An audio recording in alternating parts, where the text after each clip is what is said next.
and welcome to Building Futures, career conversations with leading lights across the built environment. Today, I'm delighted to say that I have Sally Sudworth, who is the CEO of RedR, the engineering charity, and environmental and climate change ambassador, as well as being a chartered engineer. She's here with me today. Hello, Sally. Hi. So thank you so much for coming in and agreeing to chat with me about your career, because I have got to know you through RedR. So, and we are starting to try and work together, and I've been trying to help a little bit in any ways that I can. So I have a little bit more of a knowledge of your bio than others. But for anyone who doesn't know you as I do, could you just explain a little bit about what you do at the moment, and then we'll circle back a little bit more and talk more about your wider career. Yes, I'm interim chief exec for RedR UK, which is an international NGO, and we provide humanitarian and engineering aid. Maybe to illustrate that, for example, with the Syria and Turkey earthquake that happened in February, the team responded to that by setting out an appeal to raise money, but also to reach out to the engineering community and to get seismic specialists, structural engineers, all of whom then helped to work with the in-country engineers to carry out the thousands upon thousands of structural assessments that were needed for the buildings that remained standing to assess whether they were safe enough to reuse. So that illustrates the sort of work that we do. And it's an international team, and we cover a number of time zones from Mexico through to India. And I just love the work that they do because they make such a difference in terms of saving lives and livelihoods. So your relationship with RedR, did it start as you just came in as the chief exec and that was the start of the relationship, or has this been a charity you've been involved with over time? I was aware of RedR as a graduate and was amazed by these daring engineers that I worked alongside who were on the register and who would be deployed to go and work on a disaster anywhere around the world, although I'd not been a volunteer or a member myself, so I'd been aware of them. So when I was approaching retirement, I was looking for a trusteeship, a place on a board, and they were advertising for somebody with climate change and sustainability skills. They were particularly looking for that skill set to enhance their board skill set generally. And so I joined as a trustee in November, and I did not expect to be undertaking the chief exec role. I really thought I was on a glide path to retirement. Little did I know that I would be offered this role. It was because the incumbent was very poorly. I didn't actually get to meet her, and she was unable to restart with the business. So the board was looking for somebody to step in to give them some breathing space to be able to recruit the next chief exec. And so I have a temporary contract for 6 to 9 months. And we've just recruited Bernadette Sexton, who's our new chief exec, and she started on Monday. Amazing. So I can resume now my glide path to retirement, and I'll revert back to being a trustee and company secretary in August, September time. So talk me through, so you've mentioned this journey as an engineer, as a chartered engineer.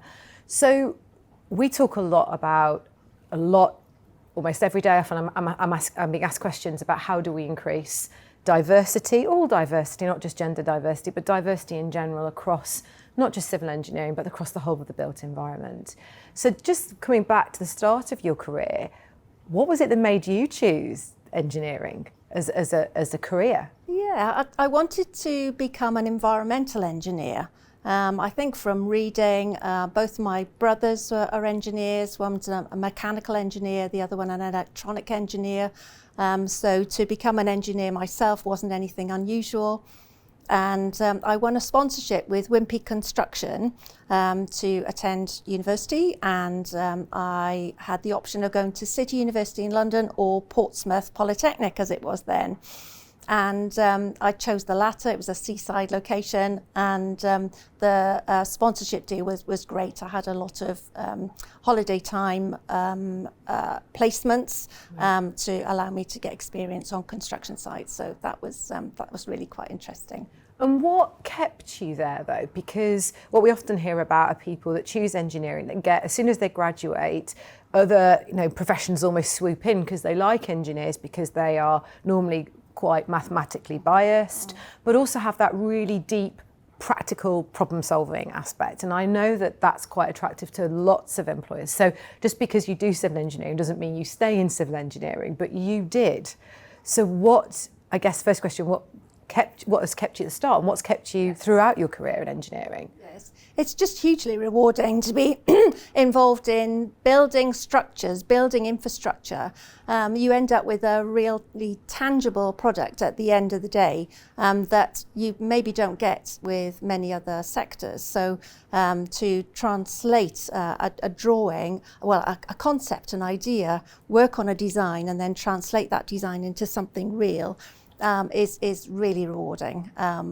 It's really enjoyable. It's great fun working on a construction site as well. You see all the seasons and you're very much part of a team that's involved in delivering that. So all of that really appealed. So what made you go into kind of the climate change and environmental world? Because as much as now it's bang on trend, isn't it? This is the thing that everyone wants to talk about because we know there's a real climate change emergencies we'll come back to. But what made you choose that? Were you someone that was just very in tune with nature or someone that already kind of spotted it before all the rest of us that, hang on everyone, this is a bit of a problem here? Yes, it's something that I was aware of decades ago. In the mid-90s, my team leader, when I worked at the Environment Agency in Sussex, in Worthing, he had attended a SciWEM conference where they were talking about the impact of climate change, and I was working on coastal and flood type defence projects at the time, and he was saying then that we will need to work differently to respond to that looming crisis, and that was in the mid-90s. So it's not anything new as far as I'm concerned. And whilst I've not been appointed during my early career to those specific posts, it's always been something I've worked on in parallel to my civil engineering work that I've been delivering. So it's always been there in the background, but it's become more to the fore today, whereas before it was difficult to persuade people to listen and to engage. Whereas now people are ready and they're eager, the construction industry in particular, to understand what they can do differently now to be able to make a difference. So that's really good. It seems to have turned a corner. And also you're preaching to the choir now, because the construction industry, I think, acknowledge that they're also a big contributor to carbon in the way that we have built in the past. And so it's actually how can we be part of that solution, which I find utterly motivating. Actually, it gives me quite a sense of purpose, and I'm not even an engineer, but I feel if I work with engineers and I work in the built environment, I'm almost doing my bit to help. Yes. You must feel that though even more if you're actually a doer, you're actually doing it. Absolutely. So I think to illustrate this, when I was on the board with the Women's Engineering Society, we always recognised annually the top 50 women engineers, and there's always a theme. And in 2018, the theme was sustainability, and I was head judge for that. And so I'd identified 50 leading women working in the field of sustainability across all sectors of engineering, and I couldn't let them go.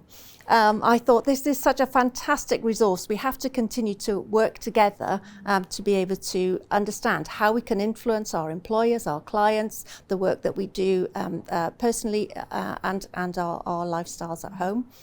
And it's through that work and understanding all of those amazing women and the things that they were already doing, and then convening and providing a platform for them to share all of those ideas, really practical examples of how they were making a difference in addressing climate change, was just remarkable. And I thought we worked very hard to bring that information together and then to share it, because we thought how better to persuade somebody than to give them an example of where things have worked well and where people have saved money. They've saved money and resources as well as saving carbon and saving the planet. So it's a win-win, really. Because I think so many organisations get the why. They get that there's no planet B. They get that we've got to, as we are there across the built environment, we can fix this. We genuinely can.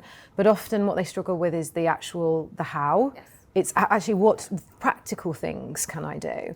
And you're saying that actually you feel now that there's a lot more and people are sharing that more openly as to what can be done, which is really positive. Has your work in RedR, has that enhanced that idea that you feel that it's even more practical, the work you've been in RedR, in terms of the climate change emergency? I think the humanitarian sector is on the cusp of really grappling with how they need to do things differently operationally, as well as providing different options for solutions to address the disasters and crises as they occur. So there's two elements to it. It's getting their own house in order and then being able to make informed decisions about how they might do things differently that would be more sustainable and more friendly for the planet. So they're being much more clued up now about nature-based solutions and investing in circular economy, so managing how they manage resources. We talk about cradle to cradle, so thinking about deconstruction and reuse and repurposing at the outset,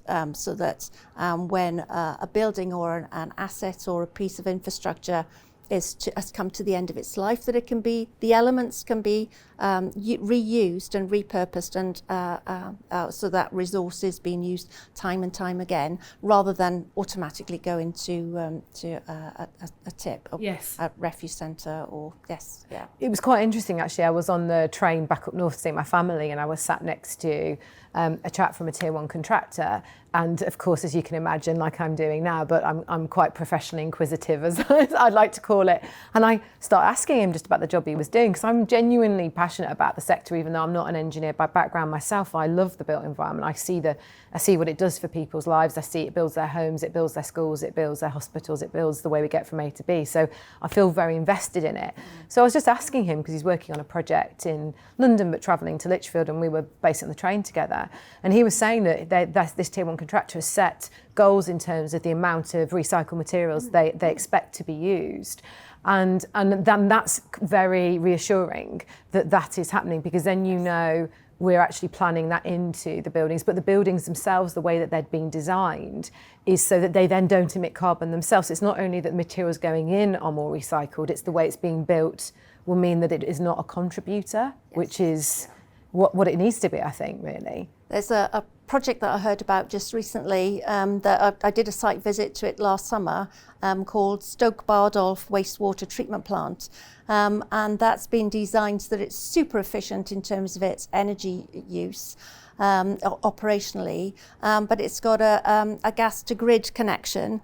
So with the waste gases that arise from the sludge treatment, that is being actually transferred into the gas network. So the local neighbourhood are getting to benefit from the gas facility, which is really sort of top of the range in terms of the new technology, the application of that.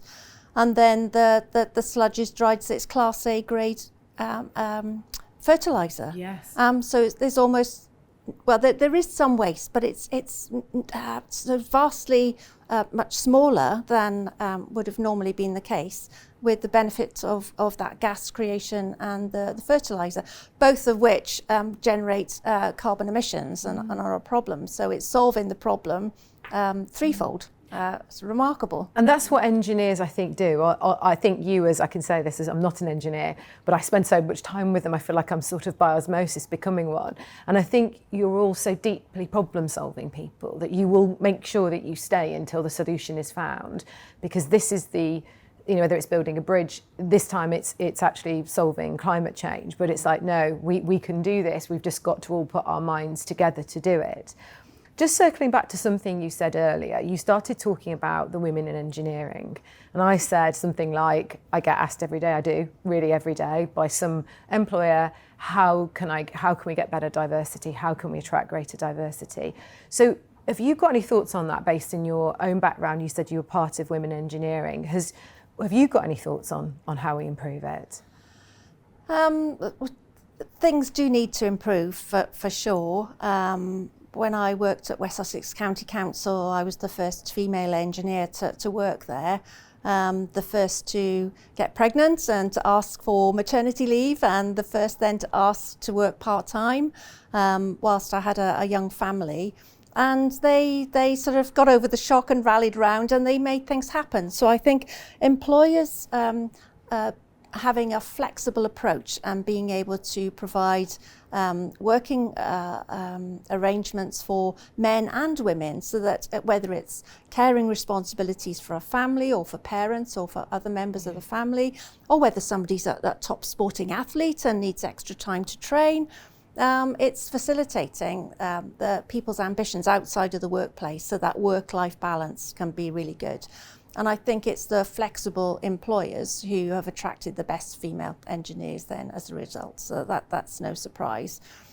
I think, I would hope that things have been better since I started my journey as an engineer, where I was asked, directly at interview, was I ever going to have children, or was I going to have another one? And I'm thinking, well, today, even though they knew it was illegal to ask those questions, they still did. Yeah. I think that's where the Women's Engineering Society came in, because I felt there were certain things then that I couldn't talk about in the workplace. I felt that they were taboo, but I could talk to my colleagues in the Women's Engineering Society, some of whom had chosen either career or family, and they felt that they were obliged to make those choices, but others who were managing that balance really well, and they were able to pass on some amazing top tips, and that feeling of not being alone and being able to progress through my career as a result of that, that was hugely beneficial. I really appreciated that. It's interesting. It's so joyful to be able to speak to people about their careers. I think I get a lot of personal purpose from that, from helping people. One of the big themes, though, that I hear from people who are very successful is they've got an amazing network, and it isn't by luck. They know they've really invested in it. So it sounds to me like the Women in Engineering was that network you needed. Probably sounds like for quite practical support of, how do I cope with this, or am I the only person that's ever, how do you cope with being an engineer and being a woman and being a working parent in a way that in some ways, has it changed? I guess there's probably still both genders. How do you make it work? Because these days most couples, both partners work. So it's how do you manage that situation? And it's still the same, isn't it? Yeah, but I have worked alongside some great men who've been fathers who've taken their paternity leave and have taken extended paternity leave. And I think that's just amazing. They are then going to be such great role models and will encourage others to share that parenting duty. And not just the Women's Engineering Society, but other men that I've worked alongside have been really encouraging and have encouraged me to go for that promotion, or to encourage me to become a fellow. I didn't think I would ever become chartered. It seemed like such a long journey, but then to get involved with the ICE and to become a chartered fellow. I was the first chartered fellow civil engineer in Wales. Wow. And as a result of that, I was invited to be the IC Wales Cymru chair. I was the first woman IC Wales Cymru chair. And I wouldn't have been able to achieve that without the encouragement of some of the men around me who said, yes, you can go for it. Yes, you can do that. People believing in me. Yeah. And I think I never set out to have the career that I have now. I've always been flexible, so it doesn't matter if the plan A doesn't work out, because if one door closes, another door will open. And whilst during the time it might be uncomfortable, a bit dispiriting, if you can just hang in there and know that better times will happen, and to be flexible and to use that time to maybe gain another skill, do some training, then another door will open. And it's funny, looking back, without those difficult times, I would never have been spurred on to do the things that then I've gone on to do without those doors closing. That's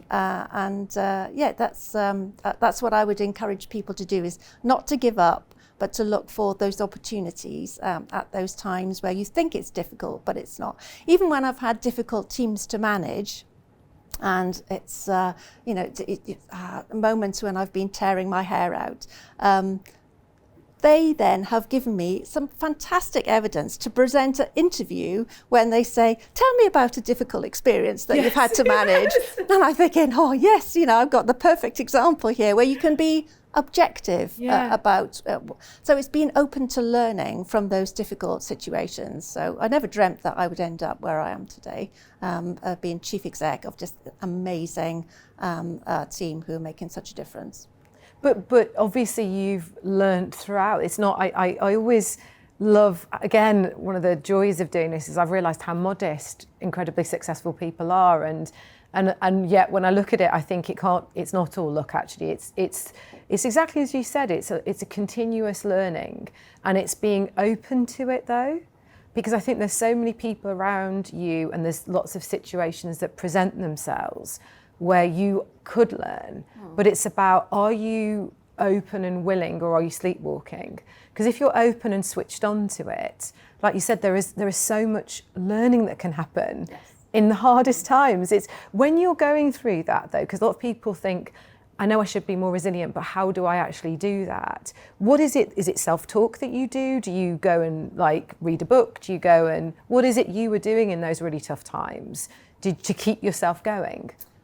A number of things, I think. I took up Tai Chi when I moved to the Northwest. And I found that was the perfect antithesis of my really, really busy lifestyle where I was doing things 19 to the dozen, and I was forced to do something very, very, very slowly and meticulously, with each limb doing different things. And it took such effort to do that, that it meant that everything else went away. I also have a faith, so I think that really helps. I don't think I know that really helps. And I've also had, I guess this is my personality type, but I've got two older brothers who goad me regularly, and they say, do they still do it? Yes. I hope you're going to tell them about this. You can't do that. Yes. No, you can't do that. Yes. Well, and then I'm going to show them I can. Yes. So I recognise the people who in my team, I always try to have somebody who's a no person who will object to what the plans are, because that helps me rethink things and then work out a better solution. Yes. But yes, to have somebody to say, you couldn't possibly do that, and then I'll just put all my energies into making sure that it does happen. No, so and I know exactly what you mean, because you need to also make people safe. When you're talking about team, I mean, siblings is different. I think I have a very similar relationship with my brother as you sound like you've got with yours. But I think in a team environment, it's also making it safe enough, especially when you get to a chief exec role as you have and you're more senior than they are. It's also making them feel safe enough that they would dare almost to give you the challenging feedback, because you still want it. Absolutely, yes. Yeah, and I give them permission to say that. So I've shared that same story with them about how I need somebody in the team who will be more pessimistic. Yes. I'm naturally a very optimistic person. I want to say yes to people when they ask me to help and to resolve problems. So to have somebody who's a realist, a pragmatist, somebody who's maybe a pessimist as well, all rolled into one, really forces me back to the table and to think through the plan, and that's the benefit of having a diverse team as well, having opinions from all sorts of different backgrounds, creating an environment where people can share those thoughts and ideas, and then through teamwork you can the sky's the limit then, isn't it? No, I totally agree with you, and it's almost making it okay to give you that feedback by, like you're saying, sharing the storytelling helps, thanking them, when they have, because it probably takes a lot of bravery to say to somebody more senior, actually, what about this, or have you thought about that, or that isn't quite what I thought it would be, maybe try it this way. Yes. And so it's actually recognising almost the risk they took in saying that, and that actually for others to hear that that's what you want, because it's awful to think we wouldn't learn. And I guess as you get further and further up the food chain, there's less people that are your peers, and more people that you need to empower beneath you. It's when you kind of look now, if you would sort of to be passing on a wisdom almost, so you're a chief exec now, and if somebody else was kind of looking at their career and thinking about a career plan, and maybe that's something they wanted to do in the future, what do you think you've learned through being, your whole journey, but also your chief exec? What would you be saying to them? What would you pass on in terms of wisdoms? I would encourage them to seek all sorts of different opportunities so they could try things out and to see what works for them. And then as they progress through their career, to think about the skill set that they might need for the position that they're aspiring to, and then to really work to secure placements, assignments to help them secure that. And that would mean and I've done this, is not just sitting back and being comfortable, but going and approaching people and asking them for an opportunity to work on that construction site or be involved in that project, or to assist with something else to help me develop a new skill.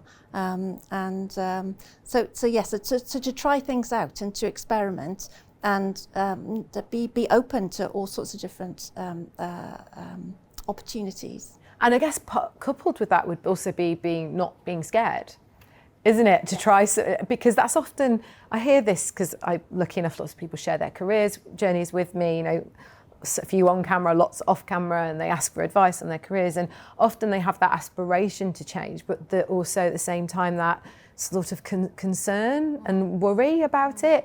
What have you done when you've been in those situations? Because you obviously have gone forward, moved forward, tried new things. Is that just because you don't worry about it, or have you just overcome it?